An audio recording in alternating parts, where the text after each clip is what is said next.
This is absolutely disconcerting. Doug Shipley questions GoFundMe on where they got their information. Why haven't the Ottawa Police or the RCMP shown up to this meeting? Never did I see the words violence or destruction in the reports that I received before the Emergency Act was invoked. Here's the clip. Thank you very much. We're down to our last two interventions. Do we have agreement that we can do 3 minutes each, these last two? Does that work? Yep. Mr. Chang, 3 minutes okay with you? Okay, let's go. So it's over to Mr. Shipley. The floor is yours.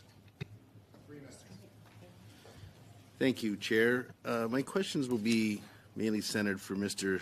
Benitez. Mr. Benitez, your statement has raised some concerns here with myself over some of the issues that have taken place. You've mentioned, I've got your notes right here, that from February 2nd through February 4th, your words exactly, I'll quote, we heard from local authorities. Could you tell me exactly who you mean by the local authorities in this paragraph, this statement? Thank you for the question. Mr. Chair, in response, what we would say is it was Mayor Watson and Interim Police Chief Bell. Okay, thank you. And the reason I bring that up, it's very disconcerting to see that I was here for those 3 weeks, as were most of my colleagues. Some could have been doing remotely, but I think most of us were here. In the very next sentence, it mentions, again, I'll use their words they, but we know now who they are, shared reports of violence and threatening behavior. And actually earlier, Ms. Wilford, you mentioned that there was, quote, damage and destruction being done. I'd like to know more about those reports. And Mr. Chair, perhaps I'd like to know why. We have asked for the Ottawa Police to attend and the OPP.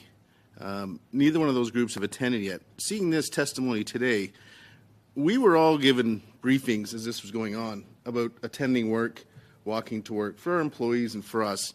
And nowhere ever did I see in any of those reports shared that there was violence, threatening behavior, and damage and destruction being done. Quite frankly, I encouraged, not encouraged, but I allowed my staff to still show up and work every day. I walked to work every day, as did most of my colleagues. We were given briefings on how to walk to work and how to walk into work. So this is a little disconcerting. So perhaps I could hear a little bit more on these shared reports, and also perhaps hear as a point of order from the chair or the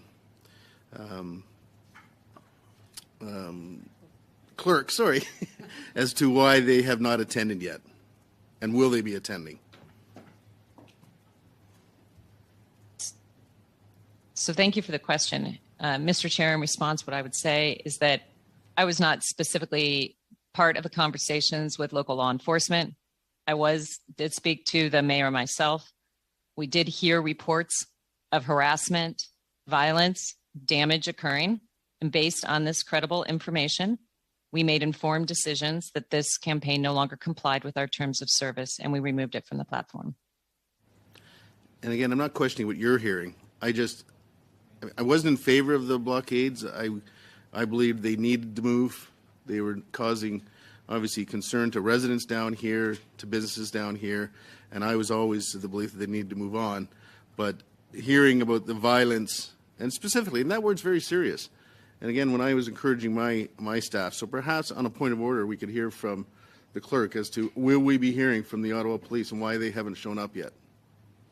When specifically our motion asked them to be here. I can answer that, Mr. Shipley. They were invited, and they came back to us and said because of the intensity of their operations at the moment, they could not appear now.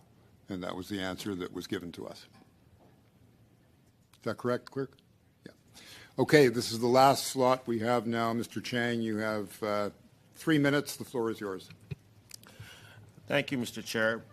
Thank you to the witnesses for appearing today, and thank you for all the work that you do.